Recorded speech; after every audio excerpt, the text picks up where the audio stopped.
analysis. The Baringo rally today heavily mobilized, and I paid attention to the scenes of Baringo since it was the first rally of Kenya Kwanza team after Raila's death. Wait a minute. You can ask Kevin, are they related? No. But in this podcast, I think those who are supposed to watch what happened in Baringo are a clique of leaders from the ODM party who have been spending post-Raila, who have been moving a post-Raila agenda on broad-based government. And the reason, or the one reason why I paid attention to that rally is I wanted to know that with Raila exit in the political scene, how was William Ruto going to do a messaging to pitch for the broad-based? And my hint is very clear. If someone is talking about broad-based in Luo Nyanza, it is you yourself. William Ruto does not know that story. And from this podcast, you will see that I seem to have left that conversation. Before we get deep into that, I still want to urge you to support us, support our project in Migori. In Migori, one of us shared with me a video of Bildad Wambo here. In this video, you can see Bildad Wambo is working in a shamba and he is crippled. Now his story is, he got involved in an accident some time back, but when he came home, the wife, who is the mother of his 4 children, aliona bwana amerudi nyumbani, and after that accident he was crippled. He left that, was coming to do some job in Nairobi, hizi kazi za nyumba, and remarried. So Bildad was left with the 4 children to take care of their 3 sons and 1 girl. But something that warmed my heart is he was working as venye alikuwa. But this is the situation. This is the condition of his house. Hapa ndipo mahali amekuwa akilala. And we were all touched. And that is why my team that are currently in Migori, we are building a house, a permanent house for Bildad, and a semi-permanent house for the children. Tangu nipate ajali, siwezi fanya kazi yoyote. Niko chini, hapa ndiyo nyumba yangu, niko na watoto 4 hapa. Sasa naomba tu, kama mnaweza kunisaidia nipate nyumba mzuri. Juu hii nyumba yangu, hata iko karibu kuanguka. Na hapa ndiyo nimelala na watoto. Haki naomba tu, kwa unyenyekevu na moyo wa Mungu, munisaidie haki. Niko chini, siwezi, na sina chochote. Ladies and gentlemen, let me ask you in a special way to partner with us so that we can restore dignity of Bildad. His story is very deep. And I believe, kidogo kidogo hujaza kibaba, we can pull this, we can do it. So I want to say thank you very much, because so far, I think, as you can see here, to share later the bricks, because that's a part of, so we brought the bricks. We also brought kokoto. That place is very swampy, so they had to do kokoto. The foundation really had to take a bit of time. So they have to do, brought kokoto. I think that is the ballast. And cement. And we've also brought the sand. So tomorrow, the wall is going up. And now the focus shifts. That what I wanted to mobilize until tomorrow, Johnny, is to make sure mabati ya roofing, mabati, even if possible timber for the roofing, msumari, even pesa ya labor ya fundi, all that, I think is in the tune around 66,000 there. If you can pull that by today, tomorrow evening, to buy zilale. On Wednesday, we are doing finish-ups. We will be, on Thursday, we'll be mobilizing to just do roof, mlango, the 2 doors, and dirisha, and plaster. So that by the time we are closing the month, Bildad's house will be there. As the other house, our Toto, someone had already offered mabati. So we're only going to buy the timber, the wall kidogo na ijengwe also alongside the main house for Bildad. And may God bless you as you partake of this, as you support us. I know that our budget was in the tune of about 300,000, but because with also the other house we are building for the children, it might really go up. And we also want to pay the fees for our Toto. We want to make sure that fees next year yote is all sorted, and Kawera and the team will make sure that is paid before the end of the Oktober by next week, kama exams zitakuwa hazijaanza. Ladies and gentlemen, Raila Odinga, the death of Raila Odinga brought up some sympathy tool to be used by politicians to consolidate numbers within their small spaces. And that is why you will see desperately politicians speaking about how they made some last calls. Odinga made some last calls to them so that they try to attract some significance in that. The president today was in Baringo County. The Baringo County rally was the first attempt for the president to campaign for the UDA candidate Chemitei. And that is why, if you look at this photo, you will see UDA, dots of UDA colors in the crowd. Remember, Baringo had revolted the decision of Gideon Moi dropping from the senatorial race just to support Chemitei, who is the UDA candidate. And this rally that you saw here was actually is the first one that the president was going after Gideon Moi handshake, and he was going alone. Remember, a day after the Gideon Moi deal, he had to rush there to make some political statements.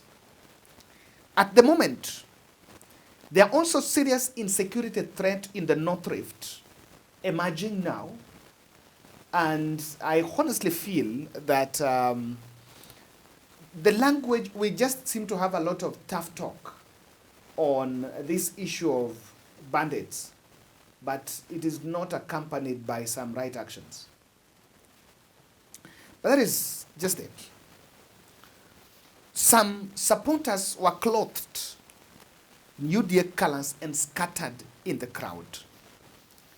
And I paid attention to what I said. I wanted to hear, when the president is talking in this rally, how is he going to address broad-based? And I don't want to watch any siseme na clip iko hapa. Listen to this video and please pay attention to some factors. And maybe before you even come back to analyze, you can still also come back and tell me, what is your understanding on how the president brushed through the issue of broad-based? Have a listen. Mimi nimeunganisha dunia ile ingine yote ya Kenya. Hata wale ambao hawatukupiga kura na wao nimesema tunawajumuisha katika serikali ya broad based. Ndio tuweze kutembea pamoja, tuwache chuki za ukabila, migawanyiko na ubaguzi. Sote tusimame kwa pamoja, ndio tuweze kujenga taifa letu tukiwa pamoja. Na mimi nawauliza watu wa Baringo, jameni, kwa heshima kubwa mkubali tutembee safari hiyo tukiwa pamoja. Baringo, tumekubaliana? Mnasema tutembee pamoja? Sasa mimi niko na maombi. Nyinyi mnaniombanga maneno, tunataka ufanye barabara, tunataka ufanye hii, tunataka ufanye hii. Hata mimi niko na maombi leo. Mimi niko na kijana anaitwa Chemitei hapa. Huyu kijana huyu. Huyu Chemitei mimi namuombea kura jameni. Huyu Chemitei mtampatia kura? Huyu kijana. Huyu ni kijana anatosha kuwa kijana yangu, si ndio? Mimi ni mzee kiasi, nimekula chumvi. Msinione hivi. Si namna hiyo? Kwa hivyo huyu kijana anatosha ama atoshi? Mimi nataka msaidie huyu kijana tumpatie kura akuwe seneta wetu. Mnajua seneta wetu ndugu yetu bwana Cheptumo, William Cheptumo I've not had some information on maybe on you realize Raila's name has not been mentioned in that broad-based settlement. That is contrary to previous. If it was the other time, you would have heard of we are working together with Raila, to come together. And everybody was saying the way we work together with Raila and the former President Uhuru Kenyatta. And he brushed through. The broad-based pitch does not look one that is intentional and that is being pushed. Maybe I'm reading much from it, but you can also have a lesson. You can also review it. He did not mention the word Raila. We have Oburu Odinga. He did not mention Oburu Odinga. Now, why am I paying attention to this? Yes, my people. Why am I paying attention to this? Do you know yesterday, ODM party was under pressure to explain to its supporters in a press briefing that was read by Edwin Sifuna whether they are in broad-based or not. Or let me say, since Raila died, Opio Wandai, Sama Tandi, Gladys Wanga, and you can name them, they've all been talking about the issue of broad-based. What did I expect? I was expecting the president to add his voice on it. And even if that is expecting more, am I not hearing some echoes of people saying Ruto should be the Luo Kingpin? Now, this is a message to the Luo MPs. Do you think that broad-based thing is in president's mind? I doubt. Now, the second issue is he's begging the people to support Jemitei. And the crowd is not carrying along. The reaction of the crowd, yes, he's campaigning for that candidate. And that is the first candidate he's campaigning for. And he seemed to be trying to begging them to support that candidate. But they are not buying in. They're not enthusiastic. The social contract between him and the masses, you can see it is not clear. This is what I think. The president, and I think I did that analysis here, and I said the president and the advisors must analyze scenes at Raila funeral. And this is why I'm thinking so, that there is political handlers analyzed the scenes at Raila funeral, and they might have realized that even as Raila was taking his last bow, his voting base did not fully embrace the broad-based. Can you listen to Kinuthia Fanyamambo? He brought in some very interesting angle on what allegedly Uhuru Kenyatta told Oburu Odinga. Have a listen. So Uhuru Kenyatta remains in Bondo. And what do you think are the conversations he had with Oburu Odinga? Something I would want to understand. He tells Oburu Odinga, you people follow broad-based government at your own peril. Raila Amolo Odinga unfortunately died having not made up with Gen Zs. Gen Zs had not forgiven him. Yeah. They had not understood him and he had not understood them. They were reading from two different scripts. And I was wishing and hoping for the day when those two people would reach out and forgive one another, when the Gen Zs would forgive him and when he would forgive the Gen Zs and when they would reconcile. That had not happened. So Uhuru Kenyatta in Bondo is telling Oburu Odinga, my friend, you are not in the right space. Did you listen to the crowd? Did you hear what they were saying? Can you read the mood here? Don't force broad-based on these people. let us support Kalonzo Musyoka. That is Uhuru's message. That is what you Na read from this. yes. Because in Jubilee, Matiang'i, of course, is a Uhuru Kenyatta candidate. Okay. Now, before we go to Jubilee, what do you think this meeting between Oburu, Aida, and Uhuru, now the one after the Baringo, what will that have politically, the impact, even for the government? It's very simple. Uhuru is telling them, I loved your brother and I genuinely supported him. I came out openly and I said, I told Kenyans to vote for Raila Amolo Odinga. That's what he's telling the Oburu family. He's telling them he was my presidential candidate. And long after they did not win the elections, Uhuru continued to be in Azimio. In fact, he used to say his leader is Raila Amolo Odinga. So Uhuru is telling the family, mine was not pretense. It was genuine. Mine was not convenience. I meant it. I wanted Raila to be president. And I did everything I could have done to make him president. The fact that Wananchi did not at that point in time accept to follow Uhuru does not mean he was wrong. It just means that Wananchi did not see what Raila had seen. Watu wa Geshogo, hi, how are you?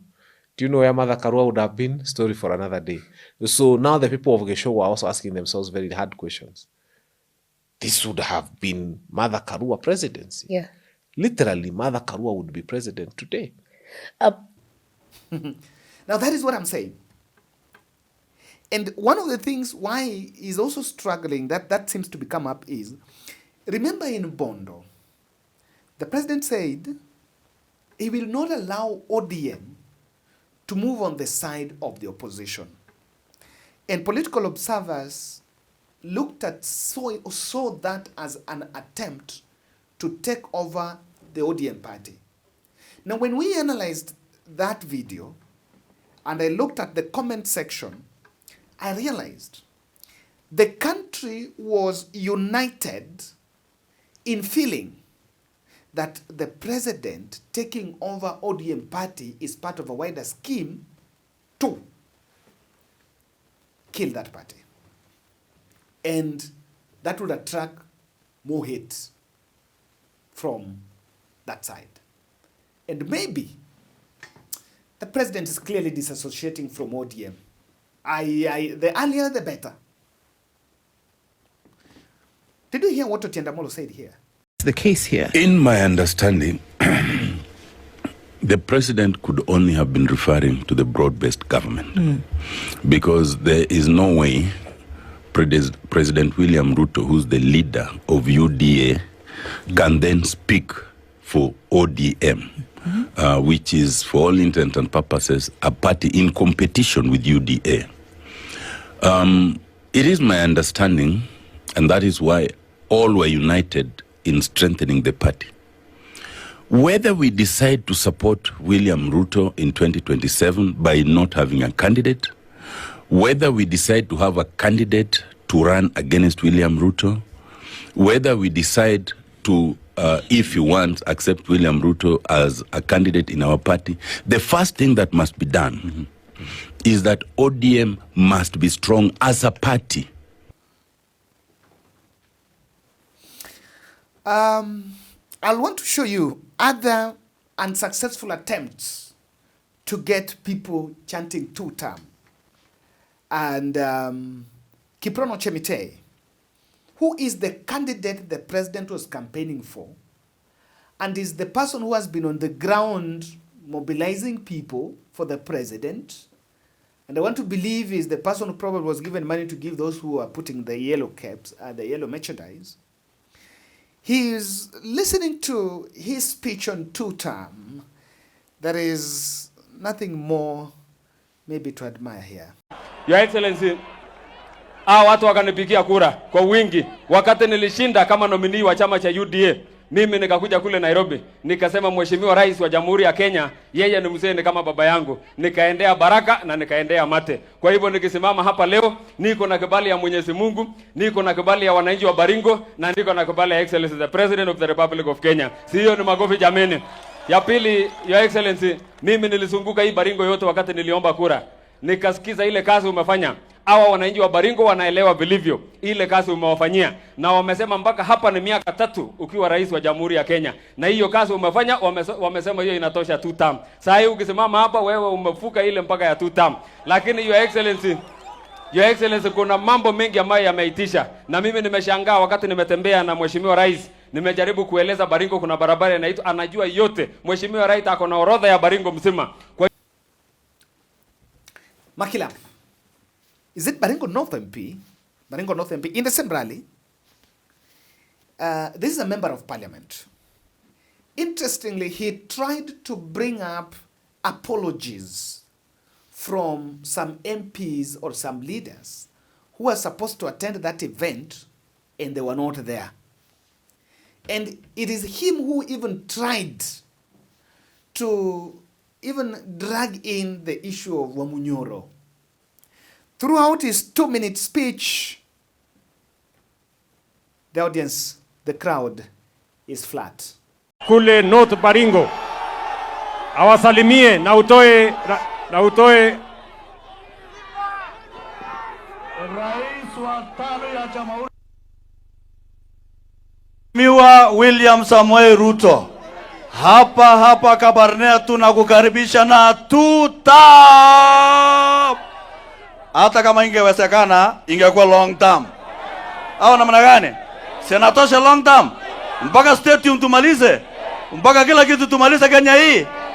Your Excellency, nimetumwa na wabunge. Mimi ni vice chairman yetu Mheshimiwa Sirma is in Ethiopia, ametoa salamu. Mheshimiwa Jamatia ametuma salamu. Haya, Mheshimiwa Kamket ametuma salamu. Mheshimiwa Bishop ametuma salamu. Mheshimiwa Harold Kipchumba ile ya ODM ya juzi ametuma salamu. Mheshimiwa Rais, kwa niaba ya watu ya London, watu ya Baringo North, mpaka huko Barwesa ambaye ni taoni yako, sisi tunasema asante kwa kutuongezea barabara kutoka Barwesa mpaka Koloa ya kuunganisha Wakenya wote. Kwa sababu ya Kapchepkor tuko na 600 affordable hostels ya watoto wetu. Tunasema asante. Your Excellency, kwa sababu ya security nimefungua mashule yote ya Baringo North. Tunasema asante. Kwa sababu hiyo vitu yote tunasema sisi watu wa UDA ni system of facts. Wale wengine kina Wamunyoro ni system ya propaganda na uongo, na tunawapeleka mbio. Do you realize that? And that is why I'm saying there seemed to be a crisis. But let me revisit something. When you listen to how the leaders are talking, how the leaders in Baringo are talking, or let me say generally, when you listen to how those around the president are talking, he lacks the spark, and I'm going to tell you the spark, but let's listen to Cheptumo Wendot. This is the wife to former Senator Cheptumo when he passed. That is why there is a by-election there. And she was given a cabinet slot. So kwa hiyo crown, she's a cabinet secretary who took over from the late. Probably someone will think when you go with her, you'll attract some sympathy. She also tried her side. In fact, you can see more. She didn't make it. Aya, niko na Mheshimiwa Cheptumo ambaye ni CS wetu wa mambo ya agenda. Wapi makofi ya waziri CS Cheptumo jamani? Salimia hawa watu.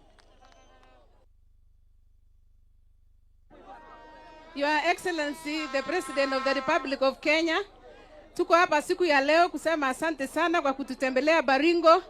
Wewe ni baba yetu.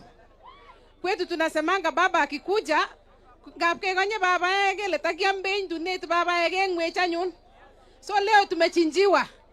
Tunataka kushukuru Your Excellency na tunasema asante kwa stadium. Stadium tumepata, na sisi ni watu wa kupenda cultural. Na His Excellency the President has agreed that we shall hold a cultural event this year, more than just ile ya ng'ombe. So na mbuzi. So asante sana Your Excellency. Mimi nikiwa mke wa aliyekuwa senator wa Baringo. Hebu tusikie hiyo. Nikiwa mke mwenye alikuwa seneta wa Baringo, niko hapa siku ya leo kusema mimi kama mama ninafurahia seneta Chemitei na nampatia baraka yangu kama mama. I am no longer holding brief. We have a senator. God bless you.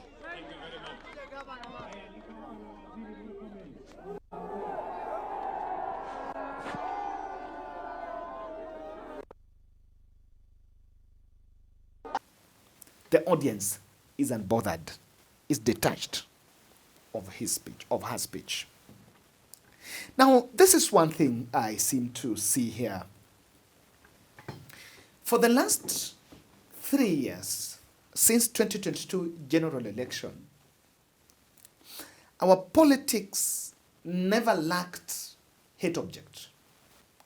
Immediately after election, the person who was the hate object was the late Raila Odinga.